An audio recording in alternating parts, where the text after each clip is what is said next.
Hi friends, எல்லாருக்கும் வணக்கம். எல்லாரும் எப்படி இருக்கீங்க? எல்லோரும் ரொம்பவே நல்லா இருப்பீங்கன்னு நம்புகிறேன். நாங்களும் ரொம்பவே நல்லா இருக்கோம். இன்றைக்கி வீடியோவில் மித்ரோனோட பர்த்டே விலாக் தாங்க பார்க்க போகிறோம். காலையிலேயே நாங்கள் கோயிலுக்கு கிளம்பிட்டோங்க. கோவிலுக்குன்னா காலையிலே போகல, ஒரு 11 மணி ஆகிடுச்சுங்க நாங்கள் கோயிலுக்கு போகிறதுக்கு. ஏன்னா காலையில் போகலாமா சாயந்தரம் போகலாமான்னு யோசிச்சு ஒரு வழியாக சரி காலையிலே போயிட்டு வந்துடலாம் அப்படின்ட்டு முடிவு பண்ணிட்டோம். ஏன்னா மாமாவுக்கு வந்து நைட் ஷிஃப்ட்டு காலையில் 8:30 தான் வந்தாங்க. 8:30 வந்தோடனே அவங்க தூங்கணும் அப்படிங்கிறதுனால நான் ஈவினிங் போகலான்னு சொல்லியிருந்தேன். அவங்க வந்து காலையிலே போயிட்டு வந்துட்டோம் அப்படின்னா அதுக்கப்புறம் நான் தூங்கிக்கிறேன் அப்படின்னு சொன்னதுனால 11 மணி ஆகிடுச்சு. நான் வீட்டிலேருந்து கிளம்புறதுக்கே 11 மணி ஆகிடுச்சு. அதுக்கப்புறம் கோயிலுக்கு போனோம். நாங்கள் வந்து முருகன் கோயிலுக்கு தாங்க போயிருந்தோம். மருதமலை அளவுக்கு இல்லை, ஆனால் பாதி அது அந்த அளவுக்கு பாதி படி இருக்கும்னு நினைக்கிறேன். மலை மேலே தான் இருக்குது முருகன் கோவில். அங்கே போய்ட்டு சாமி நல்லா கும்பிட்டுட்டு அங்கே கொஞ்ச நேரம் வெயிட் பண்ணிவிட்டு அதுக்கப்புறம் கீழே இறங்கி வந்தோம். கீழே இறங்கி வர்றதுக்கு வந்து ஒரு 12:45 ஆகிடுச்சு. கரெக்டாக அந்த டயத்தில் அன்னதானம் போட்டுட்ருந்தாங்க. க்யூ ரொம்ப பெருசாக இருந்துச்சு, ரொம்ப கூட்டம். எப்படா வாங்குறது, ரொம்ப நேரம் ஆகும் போல் அப்படின்னு நினச்சிட்டு இருந்தோம். திடீர்னு ஒரு தாத்தா வந்து குழந்தைங்க வச்சுக்கிறவங்களுக்குலாம் வந்து தனி க்யூ அப்படின்னு சொல்லிட்டாங்க. ரொம்ப சீக்கிரமாக போயிட்டு சாப்பாடு வாங்கிட்டோம். சாப்பாடு வந்து என்னென்னா வெஜிடபிள் பிரியாணி, தயிர் சாதம், சக்கரை சாதம், அவள் வந்து சக்கரை போட்டு பண்ணியிருந்தாங்க. வயிறு ஃபுல்லாக சாப்பிட்டவங்க 2 பேருமே. அன்றைக்கி மதிய சாப்பாடு அங்கேயே முடிச்சிட்டேன். வீட்டில் வந்துட்டு எனக்கு வேலையே இல்லை.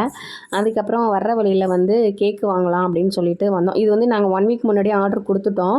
பர்த்டே அன்றைக்கி மதியம் வந்து வாங்கிக்கிறேன்னு. பட் அவங்க வந்து ரெடி பண்ணலை. போனதுக்கப்புறம் ஒரு 1/2 hour வெயிட் பண்ணுங்கள் பண்ணித்தரேன் அப்படின்னாங்க. தம்பி வேறு தூங்கிட்டான். ரொம்ப நேரம் வச்சுட்டு இருக்க முடியாதுங்கிறதுனால நாங்கள் அட்ரஸ் கொடுத்துட்டு வீட்டுக்கு வந்துட்டோம். வந்து கொடுத்துருங்கன்ட்டு அவங்களும் 2:30 மணிக்கு வந்து கொடுத்துட்டாங்க. அப்புறம் ஈவினிங் தான் கேக் வெட்டினோம். அதனால் ஒன்றும் பிரச்சனை இல்லை. இதுதான் தம்பியோட பர்த்டேக்காக நாங்கள் டெக்கரேஷன் பண்ணது. ரொம்ப பெருசாலாம் பண்ணல, இந்த சிம்பிளாக தாங்க பண்ணியிருந்தோம். பர்த்டேக்கு போன வருஷம் வந்து ஃபஸ்ட்டு பர்த்டேக்கு வந்து ஊரில் போய் பண்ணோம். அங்கே ரொம்ப கிராண்டாக பண்ணியிருந்தோம். பட் இங்கே யாருக்கும் வீட்டிலேருந்து யாரும் வரல.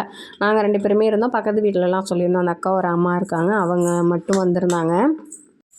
தம்பியோட பர்த்டே ட்ரெஸ் இது தாங்க. அந்த தம்பி காலையிலே போட்டு போகலாம் அப்படின்னா இது ஒயிட் கலர் இருக்கிறதுனால ரொம்ப நாஸ்தி பண்ணிவிடுவான். அப்புறம் வந்து அந்த பிளாக் கலர் ட்ரெஸ்லலாம் மணியாக இருந்துச்சு, அதெல்லாம் பிச்சுடுவாங்கிறதுனால நாங்கள் கேக்கு வெட்ட டயத்துக்கு போட்டுக்கலான்ட்டு போட்டோம். பர்த்டே ட்ரெஸ் எப்படி இருக்குது அப்படின்னு சொல்லிட்டு கமெண்ட்டில் சொல்லுங்கள்.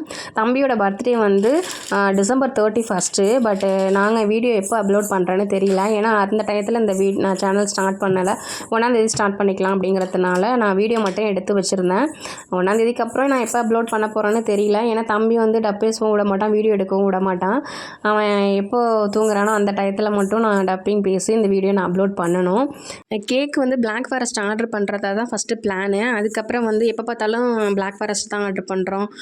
அதையே சாப்பிட்டு இதாகிடுச்சு. டேஸ்ட் தான் தெரியுதுல, தெரியாத டேஸ்ட்டை டிஃப்ரெண்ட்டாக ட்ரை பண்ணலாம் அப்படின்னு சொல்லிட்டு பட்டர்ஸ்காட்ச் ஆர்டர் பண்ணியிருந்தோம். 3/4 கிலோ தம்பி கட் பண்ணுறதுக்கும் 1/2 கிலோ வந்து அவங்க கம்பெனிக்கு எடுத்துகிட்டு போகிறதுக்கு ஃப்ரெண்ட்ஸுங்களுக்கு கொடுக்குறதுக்கும் வாங்கியிருந்தோம். அதுக்கப்புறம் வந்து கேக்கு டேஸ்ட்டு வந்து ரொம்பவே சூப்பராக இருந்துச்சுங்க. ஃபஸ்ட் டைம் ட்ரை பண்ணியிருந்தோம். டேஸ்ட் நல்லாவே இருந்துச்சு.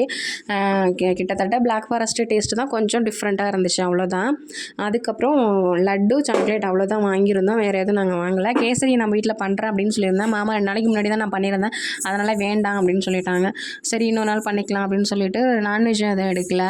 நாள் சிக்கன் வாங்கி சமைச்சதுனால அன்றைக்கி செவ்வாய்க்கிழமை வேறையா, அதனால் நாங்கள் கோவில் சாப்பாடு முடிச்சுட்டு நைட்டு வந்து தோசை மட்டும் ஊற்றி சாப்பிட்டுட்டு அதுக்கப்புறம் மாமாவும் நைட் ஷிஃப்ட்டு கிளம்பிட்டாங்க. லட்டு, சாக்லேட்டு, கேக்கு எல்லாமே பக்கத்து வீட்டுக்கெலாம் கொடுத்துட்டு பர்த்டே செலிப்ரேஷன் ரொம்ப சூப்பராக முடிஞ்சிடுச்சு. சிம்பிளாக இருந்தாலும் என் மனசுக்கு ரொம்ப சந்தோஷமாக இருந்துச்சு கோயிலுக்கெல்லாம் போயிட்டு வந்ததுனால. அவ்வளோதாங்க இந்த வீடியோ. இதுவரை எங்கள் வீடியோவை ரொம்ப பொறுமையாக பார்த்ததுக்கு ரொம்ப நன்றி. வீடியோ பிடிச்சிருந்துச்சுன்னா லைக் பண்ணுங்கள், ப்ளீஸ் சப்ஸ்கிரைப் பண்ணிவிட்டு எங்கள் சேனலுக்கு சப்போர்ட் பண்ணுங்கள்.